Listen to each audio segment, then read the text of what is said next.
بسم اللہ الرحمن الرحیم۔ میرے شوہر نے شادی کی پہلی رات ہی مجھے منہ دکھائی میں ایک چھوٹا سا صندوق دیا، اور جب میں نے کھولنا چاہا تو وہ لاک تھا۔ میں نے شوہر سے پوچھا تو انہوں نے کھولنے سے منع کر دیا، کہا اسے جب تک میں نہ کہوں مت کھولنا۔ مجھے بڑی حیرت ہوئی۔ دن گزرنے لگے، لیکن میرے شوہر سے میں جب پوچھتی تو وہ منع کر دیتے اور کہتے اس صندوق کو بالکل مت کھولنا۔ لیکن مجھے تجسس ہونے لگا اور میں نے اپنے شوہر کے پاس سے اس کی چابی چرا لی۔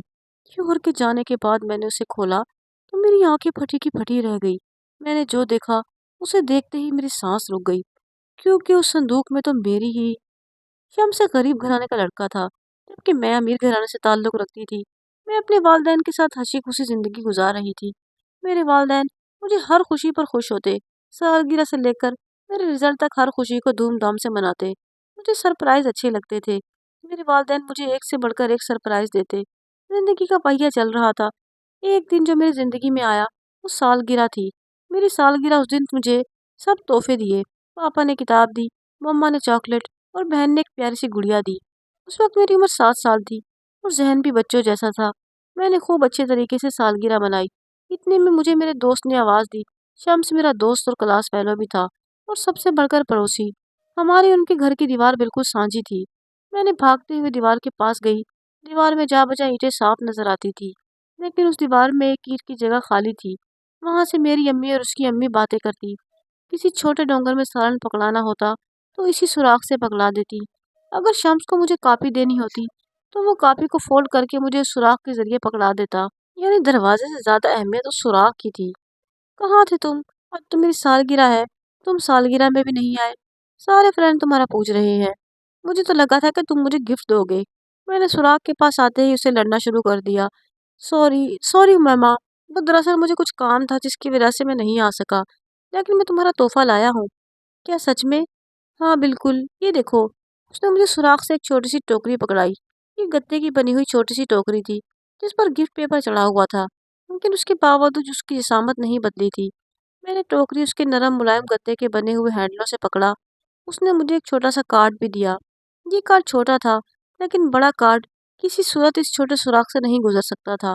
اس نے مجھے جنم دن کی مبارکباد دی۔ اتنے میں مجھے میری ایک دوست آواز دینے لگی اور میں اس کو بائے بول کر اپنے دوست کے پاس آ گئی۔ میری ایک دوست کہنے لگی کہ تمہاری فرینڈ نے تمہیں کیا دیا ہے، جبکہ دوسرے نے ساتھ ہی کہا اس نے کیا دینا ہے، وہ تو اس کی سالگرہ میں بھی نہیں آیا۔ میں نے کہا نہیں، اس نے مجھے یہ دیا ہے۔ میں نے ایک چھوٹی سی ٹوکری اور کارڈ ان کو دکھائے تو وہ میرا مذاق اڑانے لگی۔ ایک نے کہا یہ ٹوکری، اس کا سائز تو دیکھو کتنا چھوٹا ہے، اس کے اندر کیا ہو سکتا ہے؟ ایک عام سی چاکلیٹ۔ دوسرے نے کہا شمس کے پاس اتنے پیسے کہاں سے آئے کہ وہ چاکلیٹ خریدے، مجھے تو اس میں کوئی کینڈی لگتی ہے۔ جبکہ تیسرے نے کہا دیکھ لو، جیسے کھن کھن کی آواز آ رہی ہے، اس میں تو مجھے شوگر لگتی ہے۔ تینوں کھلکھلا کے ہنس پڑی۔ ساری رات میں شمس کے تحفے کو دیکھ کر روتی رہی۔ شمس نے واقعی ایک معمولی سا تحفہ دیا تھا۔ اگلے دن میرے والد نے بتایا کہ ان کا تبادلہ جنگ ہو گیا ہے، اس لیے انہیں دوسرے شہر جانا ہے۔ میں اپنے سکول گئی اور سرٹیفکیٹ لے آئی۔ باقی ساری کلاس فیلوز اور دوستوں کو بھی مل آئی۔ جب میں اپنے گھر سے جانے لگی تو میں نے شمس کو اسی سوراخ میں کھڑے پایا۔ مجھے اس کی آنکھیں نظر آ رہی تھی۔ شاید اس نے اپنا چہرہ جان بوجھ کے نیچے کر لیا تھا۔ میں نے ہاتھ لہرا کر بائے کر دیا تو اس نے بھی ایسا ہی کیا۔ گاڑی جھنگ کی طرف چلی گئی۔ 15 سال کے بعد میں جوانی کی عمر کو چھو رہی تھی۔ خدا نے حسن اور عقل سب کچھ دیا تھا۔ اچھی ماں کی بدولت کھانے پکانے کا ہنر بھی میں نے ان سے لے لیا، اور میرے لیے رشتے آنا شروع ہو گئے۔ میری پچھلی سالگرہ پر بہت سے مہمان آئے ہوئے تھے، اور ان میں سے ایک آنٹی اور ان کا بیٹا بھی میرے قریب آئے۔ میں تو انہیں نہیں جانتی تھی کہ وہ کون ہے۔ آنٹی پیار سے میرے بالوں میں ہاتھ پھیرنے لگی۔ ان کا بیٹا بھی کھڑا مسکرا رہا تھا۔ میرا شک اب پکا ہو رہا تھا کہ بیٹی بیٹی اس لیے کر رہی ہیں کیونکہ یہ مجھے اپنی بیٹی بنانا چاہتی ہیں۔ میں ان سے معذرت کر کے ایک طرف کو ہو گئی، یعنی مہمانوں کو دیکھنے لگی۔ اس کے بعد وہ مجھے ہی لڑکا ہر جگہ نظر آنے لگا۔ اس کے لہجے میں اثر تھا، وہی جو میں شمس کے لیے محسوس کرتی تھی۔ جب کبھی میں لائبریری میں ہوتی یا کسی مارکیٹ جاتی تو وہ مجھے دکھائی دیتا۔ میں سوچتی کہ یہ میرا پیچھا کیوں کرتا ہے، آخر یہ کیا چاہتا ہے۔ اس طرح سے یوں ہی پھر ایک دن میں بیٹھی اپنی مما سے بات کر رہی تھی۔ میں نے اپنی امی سے کہا مما، ہمارا بھی کوئی گھر نہیں، مجھے کسی چیز سے لگاؤ نہیں ہو سکا۔ لوگوں کا گھر ہوتا ہے ایک گھر جس میں وہ اپنی ساری زندگی گزار دیتے ہیں، ان کے جذبات جڑے ہوتے ہیں، اور ایک ہم ہے۔ ویسے جب سے میں نے ہوش سنبھالا ہے میں نے خود کو ایک گھر سے دوسرے گھر میں شفٹ ہوتا دیکھا ہے۔ گھر کیا ہوتا ہے مجھے معلوم ہی نہیں۔ मेरी अम्मी ने कहा, बस बेटा, किस्मत में यही है हमारी। तुम्हारे पापा की जॉब भी तो ऐसी है, हर 2 माह बाद जगह बदल देते हैं। बिल्कुल सही कह रही हैं आप। मम्मा, आपको अब तक कौन सा घर सबसे ज्यादा अच्छा लगा? मैंने दिलचस्पी से पूछा। अरे भाई, मुझे तो अपने अब्बा का घर ही अच्छा लगता था। कैसे सब मिलजुल कर रहते थे। उसके बाद तुम्हारे अब्बा का घर। कहाँ, वो उधर में। तुम बताओ, तुम्हें कौन सा घर अच्छा लगा? मैंने कहा, अम्मी आपको याद है, हम बूरे वाला के एक गांव में रहते थे। वहाँ एक घर था जिसकी दीवार में एक सुराख भी मौजूद था। मैंने माजी के किस्से खोलने शुरू कर दिए। मेरी अम्मी ने कहा, हाँ बेटा, मुझे अच्छे से याद है, उनका एक लड़का भी था। वो तुम्हारा हम उम्र ही तो था। क्या नाम था उसका? अम्मी सोचने लगी। मैंने झट से कहा, शम्स। फिर वो थोड़ा संभल कर बात को संभाला। शम्स नाम था उसका। उसकी अम्मी बहुत अच्छी थी, कितना ख्याल रखती थी हमारा वो। अच्छा, मुझे तो कुछ याद नहीं पड़ता। याद ये बातें वो लोग रखते हैं जिनको किसी के साथ ताल्लुक रखना हो। अम्मी शायद तंज कर रही थी या मुझे छेड़ रही थी। मैं अंदाजा ना लगा सकी, लेकिन मेरी निगाहें झुक सी गई। शाम को मेरी बहन जहरा फेसबुक देख रही थी। मैं सेब खाती हुई उसके पास गई तो उसने मुझे बताया कि वो बूरे वाला किसी फंक्शन पे जा रही है। मैंने मजीद पूछा तो उसने मुझे बताया कि किसी प्राइवेट कॉलेज में जाना है। वहाँ मशहूर सिंगर पलक शबीर, आयमा बेग और हिना नासिर आ रही हैं और इस दफ़ा वो बहुत ज़्यादा पुरजोश दिखाई दे रही थी। मैंने पूछा कि फंक्शन कहाँ है, तो कहने लगी कि बुरे वाला में है। सेब जैसे मेरे गले में अटक सा गया। मेरी बहन ने कहा, खैरियत तो है? तुम ये अजीब सा बिहेव क्यों कर रही हो? मैंने कहा, कुछ नहीं, बस ऐसे ही हम वहाँ रहते आए हैं ना, हमारा ताल्लुक था उस जगह से। मेरी बहन कहने लगी, फिर तुम भी चलो। मैंने कहा, मैं नहीं जा सकती, मुझे फंक्शन अच्छा नहीं लगता, तरह तरह के लोगों से मुझे उलझन होती है। मैं इतना कहकर कमरे में आ गई। डाइनिंग टेबल पर भी खामोश थी। मम्मा ने पूछा, बेटा, ठीक से खाना क्यों नहीं खा रही हो? तो मैंने नफी में सर हिला दिया, ऐसी कोई बात नहीं। सुबह हुई तो मेरी बहन मेरे पास आई, कहने लगी, मैंने तुम्हारी टिकट भी ले ली है और तुम मेरे साथ चल रही हो। मैंने इनकार कर दिया, लेकिन वो मुझे जबरदस्ती ले गई। मैं बस में बैठी बुरे वाला की तरफ रवाना थी। दिमाग सोचों में गुम था। मुझे न जाने एक तवील अरसे बाद वही शम्स याद आ रहा था। कुछ देर के बाद सिंगर आ चुके थे। उन्होंने एंट्री गाना गाते हुए की। तालियों का हजूम, शोर शराबा, मुझे अच्छा लग रहा था। मैं कुछ देर तक वही उनके हजूम में एंजॉय करती रही और फिर वापस गेट की तरफ आ गई। क्यों ना मैं एक बार अपने घर जाकर देखूं। लेकिन वहां तो अब न जाने कौन रहता होगा। क्या वो लोग मुझे घर में आने देंगे? मगर शम्स का घर तो वही है ना, वो मेरा इस्तकबाल जरूर करेगा। उसकी अम्मी कितनी अच्छी थी वो, मुझे एक बार जाकर देखना चाहिए। इतनी दूर अब जब आ ही गई हूँ तो खाली हाथ नहीं जाऊंगी। मैंने फैसला कर लिया था। मैं रक्शे में बैठ गई और 255 की तरफ चल दी। ये कस्बा अब शहर लगने लगा था। बैंक, सुई, गैस, बिजली, वाटर प्लांट, पक्की कुशादा सड़कें, क्या नहीं था अब यहाँ। चूंकि अब शहर का नक्शा बदल चुका था, लेकिन कुछ निशानियां थी जो अभी भी वही थी। मैंने 2 दुकानों के मालिकों से पूछा। उन्होंने बताया, मैंने अपने घर का दरवाजा खटखटाया। कौन? आया, 1 मिनट रुको। एक बुजुर्ग की आवाज मुझे सुनाई दी। मैं दरवाजा खुलने का इंतजार करने लगी। जी, आप कौन? सफेद दाढ़ी वाले बुजुर्ग ने पूछा। मैंने रस्मी अलैक्स अलैक के बाद सब बता दिया। वो मुझे अंदर आने नहीं दे रहे थे। उन्होंने कहा, बेटा, अब यहाँ वारदातें बहुत होती हैं। लड़कियां बहानों से घर में दाखिल होती हैं और सब कुछ लूट कर चलती बनती हैं। मेरे पास कुछ नहीं है। आप चाहे तो मुझे देख सकते हैं, मेरी तलाशी ले लें। मैंने फौरन से उन्हें यकीन दिलाने की कोशिश की। बेटा, मुझे 5 साल हुए यहाँ आए हुए। अंदर आ जाओ, तुम शरीफ घर की मालूम होती हो। वैसे भी ये बाल धूप में सफ़ेद नहीं किए। एक उम्र का तजर्बा है मेरा। वो मुझे कहते हुए उसी दीवार के पास ले आए। बेटा, जिस दीवार की तरफ तुमने बातें की, तो देखो, यहाँ तुम्हें तो कोई सुराख नजर नहीं आता। दूर दूर तक कोई सुराख नहीं। उन नूरानी चेहरे वाले बुजुर्ग ने कहा। मैंने नजर दौड़ाई, पर मुझे कहीं सुराग नजर नहीं आया। इतने में एक लड़का सीढ़ियां उतरते हुए आया, जिसे देखकर मैं दंग रह गई, क्योंकि ये वही लड़का था जो मेरी सालगिरह में आया था। उसने मुझसे कहा कि आप यहाँ क्या कर रही हैं? तो मैंने सारी हकीकत वाज़े रख दी। उसने सर हिलाया और मुस्कुरा दिया, कहने लगा, आखिरकार मोहब्बत खींच लाई आपको। मैं नहीं जानती थी कि वो किस लिहाज से कह रहा था। कहीं वो अपनी मोहब्बत की बात तो नहीं कर रहा था। लेकिन मैं तो कोसों दूर थी। कुछ देर के बाद वो बुजुर्ग मेरे लिए चाय का कप ले आए। मैंने शुक्रिया कहकर चाय का कप ले लिया। मैंने चाय के 2 घूंटी पिए और शम्स का पूछा। कहने लगे, साथ वाले घर में तो अब कोई नहीं रहता, 1 साल से। वैसे मैं जब से यहाँ आया हूँ, यहाँ शम्स नाम का कोई आदमी नहीं देखा। उन्होंने मेरी तरफ शफकत से देखा। ये सुनकर मेरी जागी हुई उम्मीद फिर से सो गई। मैंने एक निगाह उस लड़के पर डाली और बाहर निकल आई। मैं सोचने लगी, मेरी बहन मुझे ढूंढ रही होगी। फिर मुझे मोबाइल का ख्याल आया, तो मैंने मोबाइल पर्स से निकाला। उसकी 20 मिस कॉलें आ चुकी थी। मेरी बहन यकीनन परेशान थी। मैंने मोबाइल निकाला और कॉल की। उसने कहा कि मैं कॉलेज के वॉशरूम की तरफ आई हूँ और यहाँ काफ़ी हद तक रश है। मैं जैसे ही अपना मेकअप ठीक करती हूँ तो वापस आ जाओ। मैंने अपनी बहन को तसल्ली दी और बुजुर्ग का शुक्रिया अदा करके वापस कॉलेज चली गई। कॉलेज आई तो मेरी बहन ने पूछा, तुम तो कह रही थी कि तुम अपना मेकअप ठीक करने आई हो, लेकिन तुम तो ऐसे लग रही हो जैसे। वो हैरान सी मेरे चेहरे को देखती रही। ऐसे लग रहा था जैसे मैं अभी मुंह धोकर आई हूँ। मैंने कहा, वॉशरूम आईने के सामने मैं लिपस्टिक लगा रही थी जब एक लड़की जोर से आकर मुझसे टकरा गई और मेरी सारी लिपस्टिक उसने खराब कर दी। मुझे बहुत गुस्सा आया और मैंने गुस्से में आकर अपना मुंह धो लिया। इसी वजह से ये सब तुम्हें ऐसे लग रहा है। आयमा बेगम गाना गा रही थी और सब लोग गाने को एंजॉय कर रहे थे। हमारी वापसी रात को हुई। मम्मी बार बार कॉल कर रही थी, उन्हें फिक्र हो रही थी कि मैं अभी तक वापस क्यों नहीं आई। मैंने कॉल करके बताया कि हम लोग आ रहे हैं, आप फिक्र ना करें। सुबह 8 बजे आके मिलते हुए उठ बैठी, शावर लेकर नाश्ते की मेज पर आ गई। ये क्या है अम्मी? मैंने डाइनिंग टेबल से लिफाफे को उठाया। अंदर एक तस्वीर थी, एक लड़के की तस्वीर। मेरी अम्मी ने बताया कि तुम्हारे पापा ने तुम्हारे लिए एक लड़का पसंद किया है, देखो तो तुम्हें भी पसंद आएगा। मैंने तस्वीर निकाली और देखा। मेरी पहली निगाह ही उसकी नज़रों से पड़ी। वो अच्छी थी, लेकिन न जाने क्यों मुझे अच्छी नहीं लग रही थी। मेरे जहन में तो बस शम्स की आंखें समा गई थी। उसके सामने मुझे हर इंसान की आंखें नापसंद थी। क्या हुआ, अच्छा लड़का है ना? अम्मी ने पूछा।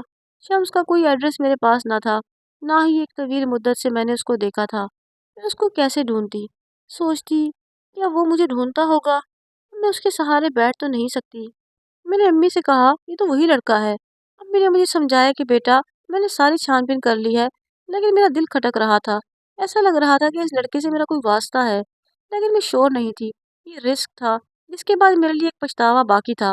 मैंने उस लड़के को पसंद कर लिया और शादी के लिए हामी भर ली। शादी बड़ी धूमधाम से हुई।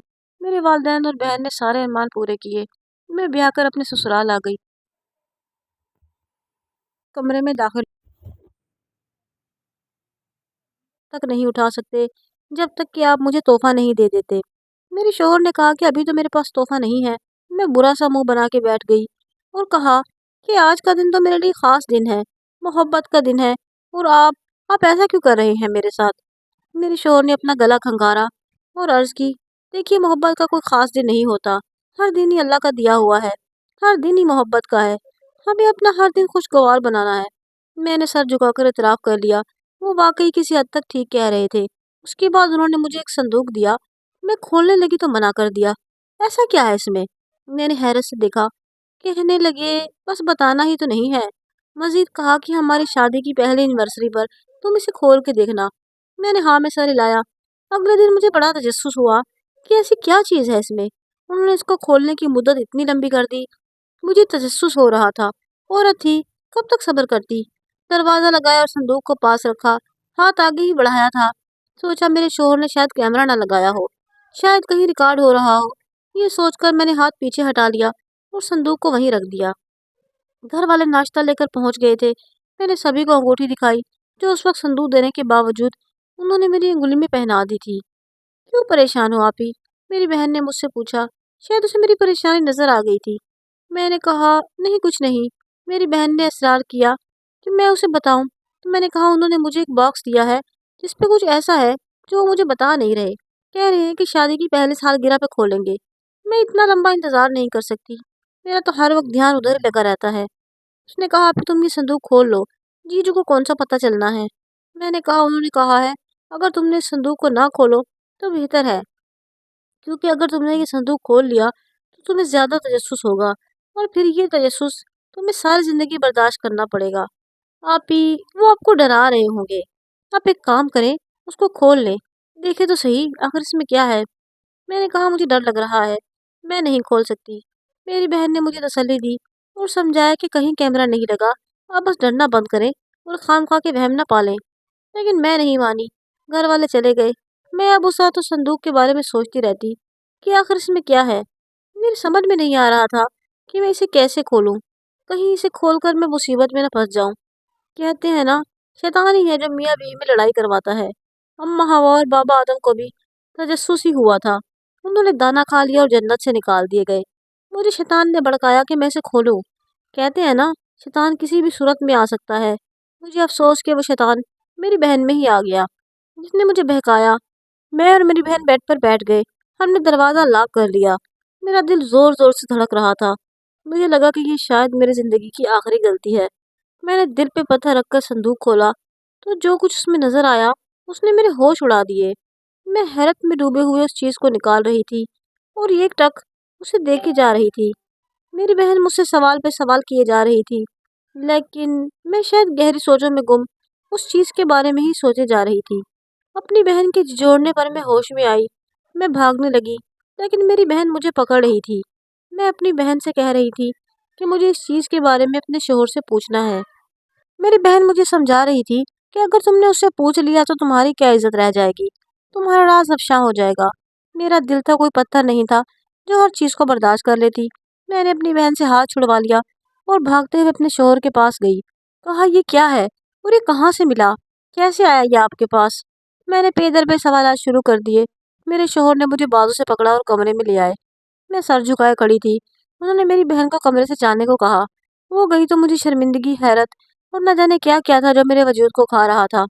मेरे शोहर ने बोलना शुरू किया कि अगर तुम्हें इतना ही तजस्सुस था इस बारे में जानने का, तो मुझसे पर्सनल पूछ लेती। सबके सामने आने की क्या ज़रूरत थी? मैंने कहा, प्लीज़ मुझे माफ़ कर दे। प्लीज़ बताएं कि ये कहाँ से मिला आपको। पहले पहले तो इनकार किया। जब मैं उनके कदमों में गिर गई तो उनका दिल नरम हो गया। कहने लगी कि ये क्या है, मुझे इसकी हकीकत बताओ। मैंने अपनी सारी बात उन्हें बता दी। आप सब जानते हैं कि वो ये क्या चीज़ थी। वो वही टोकरी थी जो शम्स ने मुझे दी थी। उस दिन सालगिरह में मैंने गिफ्ट खोला तो अंदर से चूड़ियाँ बरामद हुई। मेरे दोस्तों ने मजाक उड़ाया और गिफ्ट को बाहर फेंक दिया। जब तक मैं गली में पहुंची तो किसी ने उठा लिया था। तो क्या ये आपने उठाया था? मेरे शोहर ने नफ़ी में सर हिलाया। आप आपको कैसे पता चला कि ये मेरा है? और तब वापस क्यों नहीं किया आपने? आप उस वक्त मेरे घर के सामने क्या कर रहे थे? उन्होंने कहा कि ये मैंने नहीं लिया था, मेरे भाई ने उठाया था। उन्होंने मुझे मेरी अम्मी के सामने ला खड़ा किया और कहा, पहचानो इन्हें। मैं बस देख रही थी। मेरा शोहर दूसरी तरफ देखकर हंसा और बोला कि यही है शम्स की माँ। मेरी माँ? मेरी माँ के अल्फाज बिजली की तरह मुझ पे पड़े। कहने लगी कि जब तुमने ये टोकरी बाहर फेंक दी थी तो मेरे भाई शम्स ने उठाई थी। दिन रात वो रोते रहते थे। आप चली गई थी इस वजह से भी और तोहफे की नाकदरी की वजह से भी। शम्स कहाँ है अब? मैंने मुश्किल पूछा। उसकी आंखों में आंसू आ गए। कहने लगे, वो तो तब भी मर गया था जब तुम उसे छोड़कर चली गई थी। तुम अमीर थी, तुम्हारी शादी किसी अमीर घराने में हो सकती थी। मैं जो पहले अपने मामू के पास रहता था, सब कुछ छोड़ छाड़ कर अपनी माँ के पास आ गया। मैंने खूब मेहनत की, पैसा इकट्ठा किया, इसलिए नहीं कि मैं लालची था, बल्कि इसलिए कि मुझे अपने भाई की मोहब्बत को हासिल करना था। मैं रो रही थी। मेरे शोहर ने मेरे आंसू साफ किए और कहा, हमें तुमसे कोई गिला नहीं, बस ये चूड़ियाँ संभाल के रखो। हम ये चूड़ियाँ अपनी बेटी को पहनाएंगे। ये चूड़ियाँ उसी के मुकद्दर के लिए बनी हैं। मुझे समझ आया कि इस दुनिया में कुछ चीज़ें आपके लिए नहीं बनी होती। हम कुछ सोचते हैं और हो कुछ जाता है। चीज़ों के पीछे भागना छोड़ दें। हो सकता है कि वो हमारी किस्मत में ही ना हो। और जो शख्स आपको छोड़कर चला जाए, उसकी याद में मत तड़पें, क्योंकि शायद वो जिंदा ना हो, या फिर शायद वो अपनी ज़िंदगी में बहुत ही आगे बढ़ चुका हो। मुझे उम्मीद है कि आपको ये कहानी ज़रूर अच्छी लगी होगी।